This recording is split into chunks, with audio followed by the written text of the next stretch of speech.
अश्वत्थामा का जन्म भारद्वाज आर्षि के पुत्र द्रोण के यहां हुआ था। उनकी माता आर्षि शरद्वान की पुत्री कृपि थीं। द्रोणाचार्य का गोत्र अंगिरा था। तपस्यारत द्रोण ने पितरों की आज्ञा से संतान प्राप्ति हेतु कृपि से विवाह किया। कृपि भी बड़ी ही धर्मज्ञा, सुशील और तपस्विनी थीं। दोनों ही संपन्न परिवार से थे। जन्म लेते ही अश्वत्थामा ने उच्चय अश्व के समान घोर शब्द किया, जो सभी दिशाओं और व्योम में गूंज उठा। तब आकाशवाणी हुई कि इस विशिष्ट बालक का नाम अश्वत्थामा होगा। अश्वत्थामा के जन्म के बाद द्रोण की आर्थिक स्थिति गिरती गई।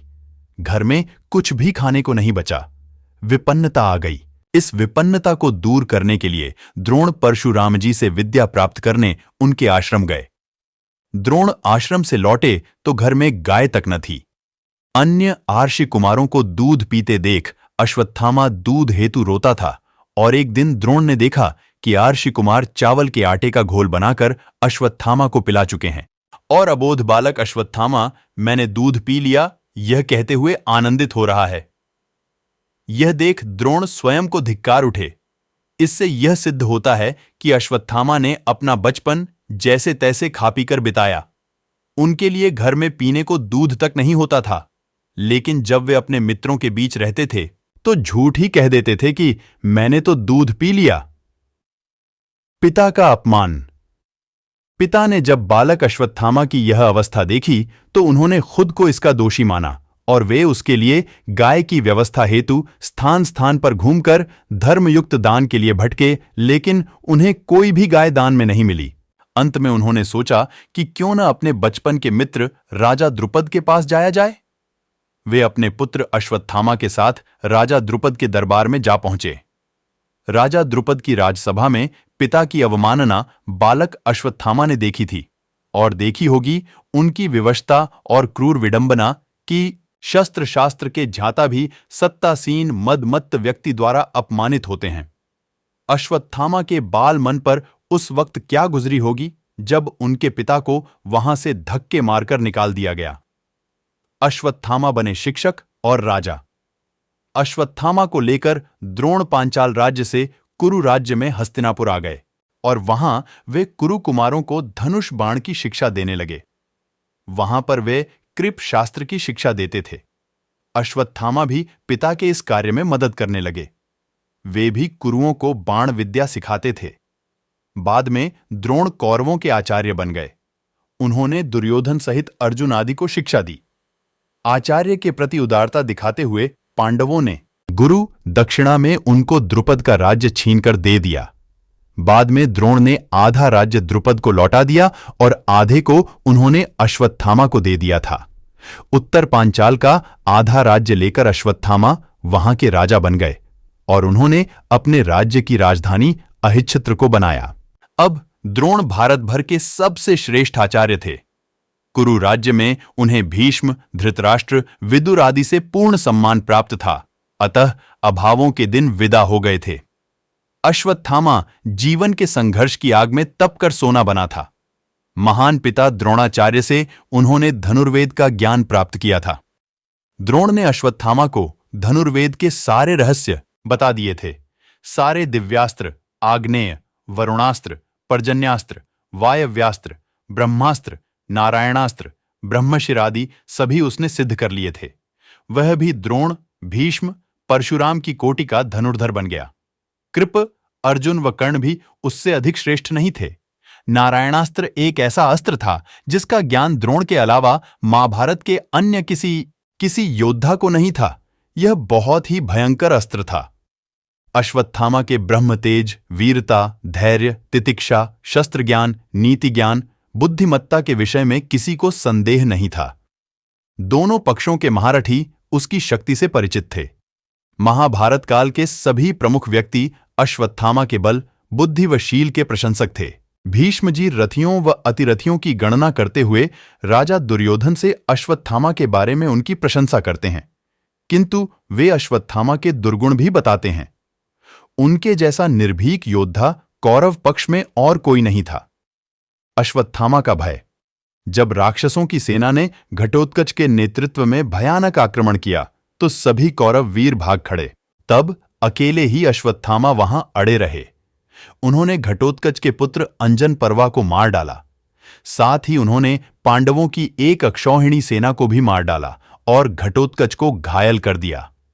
अश्वत्थामा कौरव सेना के प्रधान महारथी थे। कुरुराज ने अपने पक्ष की 11 अक्षौहिणी सेना को 11 महारथियों के सेनापतित्व में संगठित किया था। ये थे द्रोण, कृप, शल्य, जयद्रथ, सुदक्षिण, कृतवर्मा, अश्वत्थामा, कर्ण, भूरिश्रवा, शकुनी और बाहलीक। अतः अश्वत्थामा 11 सेनापतियों में एक प्रमुख स्थान रखता है।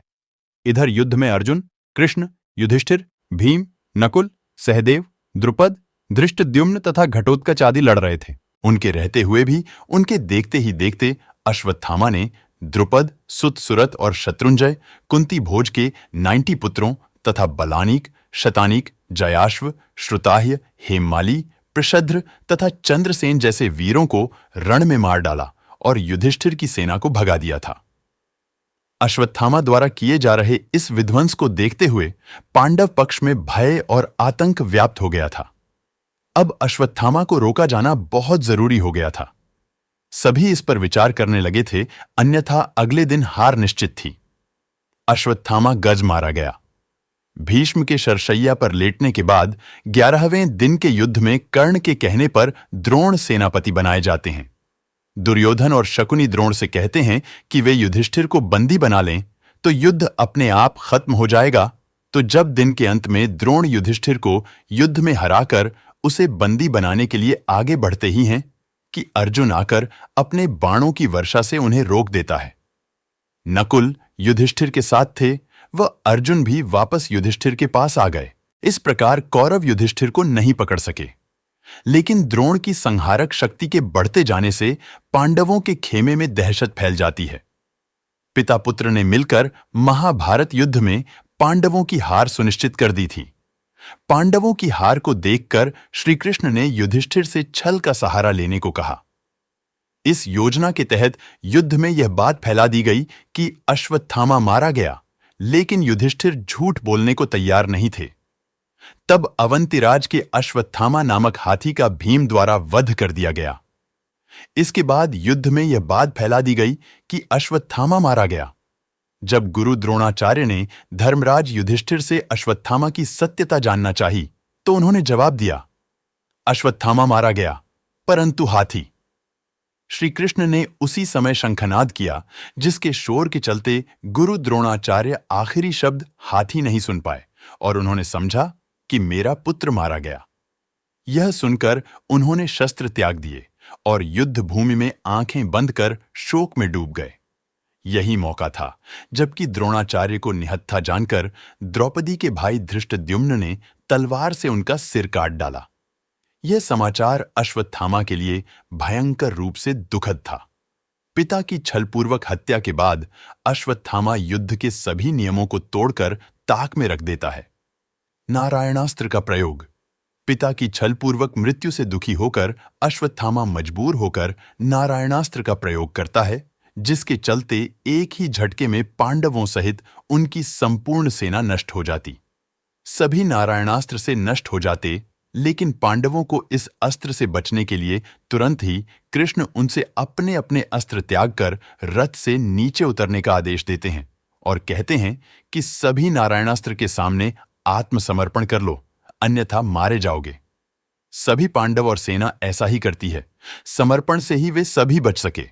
जब अश्वत्थामा यह देखता है कि सभी पांडव बच गए हैं, तो उसे उस अस्त्र पर संदेह होता है। तब वह अर्जुन पर आग्नेयास्त्र का प्रयोग करता है, लेकिन श्री कृष्ण के कारण अर्जुन फिर बच जाता है। तब अश्वत्थामा को बड़ा क्रोध आता है। वह अपना धनुष फेंक देता है और अपनी विद्या पर संदेह करने लगता है। अंत में ब्रह्मास्त्र का प्रयोग। 18वें दिन कौरवों के 3 योद्धा शेष बचते हैं, अश्वत्थामा, कृपाचार्य और कृतवर्मा। इसी दिन अश्वत्थामा द्वारा पांडवों के वध की प्रतिज्ञा ली गई, लेकिन समझ में नहीं आता कि कैसे पांडवों को मारा जाए। एक उल्लू द्वारा रात्रि को कौवे पर आक्रमण करने पर एक उल्लू उन सभी को मार देता है। यह घटना देखकर अश्वत्थामा के मन में भी यही विचार आता है और वह घोर काल रात्रि में कृपाचार्य तथा कृतवर्मा की सहायता से पांडवों के शिविर में पहुंचकर सोते हुए पांडवों के 5 पुत्रों को पांडव समझकर उनका सिर काट देता है। इस घटना से धृष्टद्युम्न जाग जाता है तो अश्वत्थामा उसका भी वध कर देता है। अश्वत्थामा के इस कुकर्म की सभी निंदा करते हैं। अपने पुत्रों की हत्या से दुखी द्रौपदी विलाप करने लगती है। उसके विलाप को सुनकर अर्जुन उस नीच कर्म हत्यारे ब्राह्मण पुत्र अश्वत्थामा के सिर को काट डालने की प्रतिज्ञा लेते हैं। अर्जुन की प्रतिज्ञा सुन अश्वत्थामा भाग निकलता है। तब श्री कृष्ण को सारथी बनाकर एवं अपना गांडीव धनुष लेकर अर्जुन उसका पीछा करता है। अश्वत्थामा को कहीं भी सुरक्षा नहीं मिली तो भय के कारण वह अर्जुन पर ब्रह्मास्त्र का प्रयोग कर देता है। मजबूरी में अर्जुन को भी ब्रह्मास्त्र चलाना पड़ता है। ऋषियों की प्रार्थना पर अर्जुन तो अपना अस्त्र वापस ले लेता है, लेकिन अश्वत्थामा अपना ब्रह्मास्त्र अभिमन्यु की विधवा उत्तरा की कोख की तरफ मोड़ देता है। कृष्ण अपनी शक्ति से उत्तरा के गर्भ को बचा लेते हैं। अंत में श्री कृष्ण बोलते हैं, हे अर्जुन, धर्मात्मा, सोए हुए, असावधान, मतवाले, पागल, अज्ञानी, रथहीन, स्त्री तथा बालक को मारना धर्म के अनुसार वर्जित है। इसने धर्म के विरुद्ध आचरण किया है, सोए हुए निरपराध बालकों की हत्या की है। जीवित रहेगा तो पुनः पाप करेगा, अतः तत्काल इसका वध करके और इसका कटा हुआ सिर द्रौपदी के सामने रखकर अपनी प्रतिज्ञा पूरी करो। श्री कृष्ण के इन वचनों को सुनने के बाद भी अर्जुन को अपने गुरुपुत्र पर दया आ गई और उन्होंने अश्वत्थामा को जीवित ही शिविर में ले जाकर द्रौपदी के समक्ष खड़ा कर दिया। पशु की तरह बंधे हुए गुरुपुत्र को देखकर द्रौपदी ने कहा, हे आर्यपुत्र, ये गुरुपुत्र तथा ब्राह्मण हैं। ब्राह्मण सदा पूजनीय होता है और उसकी हत्या करना पाप है। आपने इनके पिता से इन अपूर्व शस्त्रास्त्रों का ज्ञान प्राप्त किया है। पुत्र के रूप में आचार्य द्रोण ही आपके सम्मुख बंदी रूप में खड़े हैं। इनका वध करने से इनकी माता कृपी मेरी तरह ही कातर होकर पुत्र शोक में विलाप करेगी। पुत्र से विशेष मोह होने के कारण ही वह द्रोणाचार्य के साथ सती नहीं हुई। कृपी की आत्मा निरंतर मुझे कोसेगी। इनके वध करने से मेरे मृत पुत्र लौटकर तो नहीं आ सकते, अतः आप इन्हें मुक्त कर दीजिए। द्रौपदी के इन धर्मयुक्त वचनों को सुनकर सभी ने उसकी प्रशंसा की। इस पर श्री कृष्ण ने कहा, हे अर्जुन, शास्त्रों के अनुसार पतित ब्राह्मण का वध भी पाप है और आतताई को दंड न देना भी पाप है, अतः तुम वही करो जो उचित है। उनकी बात को समझकर अर्जुन ने अपनी तलवार से अश्वत्थामा के सिर के केश काट डाले और उसके मस्तक की मणि निकाल ली। मणि निकल जाने से वह श्रीहीन हो गया। बाद में श्री कृष्ण ने अश्वत्थामा को 6000 साल तक भटकने का शाप दिया। अंत में अर्जुन ने उसे उसी अपमानित अवस्था में शिविर से बाहर निकाल दिया। कहां चले गए अश्वत्थामा? इस प्रकार हिंसा और अभिशाप में, क्रोध और विषाद में इस महान विद्वान और दुर्धर्ष वीर की कथा का समापन होता है। युधिष्ठिर ने भगवान कृष्ण के सामने प्रश्न रखा था कि अकेले अश्वत्थामा ने इतना भयानक कांड कैसे कर दिया। कृष्ण कहते हैं कि यह कर्म अश्वत्थामा ने शिवजी से प्राप्त शक्ति से किया। कृप, हार्दिक्य तथा अश्वत्थामा, द्रोणी तीनों ने महाविनाश कर यह संवाद दुर्योधन से कहा। फिर राजा धृतराष्ट्र को बताया और कहा कि हम 3 हैं और पांडव 5 हैं और कोई नहीं बचा। फिर वे तीनों दिशाओं में चले गए। कृप हस्तिनापुर गए। कृतवर्मा द्वारिका तथा द्रोणी अश्वत्थामा व्यास के साथ वन चले गए। आज भी भारत के जंगलों में अश्वत्थामा को देखे जाने की घटनाएं दर्ज की जाती है। कभी उसे मध्य प्रदेश के जंगलों में देखा गया तो कभी उड़ीसा के और कभी उत्तराखंड के जंगलों में। अश्वत्थामा आज भी जीवित है और वह कल्प के अंत तक जीवित रहेंगे। अश्वत्थामा द्रोणाचार्य के पुत्र थे। द्रोणाचार्य ने शिव को अपनी तपस्या से प्रसन्न करके उन्हीं के अंश से अश्वत्थामा नामक पुत्र को प्राप्त किया। अश्वत्थामा के पास शिवजी के द्वारा दी गई कई शक्तियां थीं। वे स्वयं शिव का अंश थे। जन्म से ही अश्वत्थामा के मस्तक में एक अमूल्य मणि विद्यमान थी, जो कि उसे दैत्य, दानव, शस्त्र, व्याधि, देवता, नाग आदि से निर्भय रखती थी। इस मणि के कारण ही उस पर किसी भी अस्त्र शस्त्र का असर नहीं हो पाता था। द्रौपदी ने अश्वत्थामा को जीवन दान देते हुए अर्जुन से उसकी मणि उतार लेने का सुझाव दिया। अतः अर्जुन ने इनकी मुकुट मणि लेकर प्राणदान दे दिया। अर्जुन ने यह मणि द्रौपदी को दे दी, जिसे द्रौपदी ने युधिष्ठिर के अधिकार में दे दी। शिव महापुराण शतरुद्र संहिता 37 के अनुसार अश्वत्थामा आज भी जीवित हैं और वे गंगा के किनारे निवास करते हैं, किंतु उनका निवास कहां है यह नहीं बताया गया है।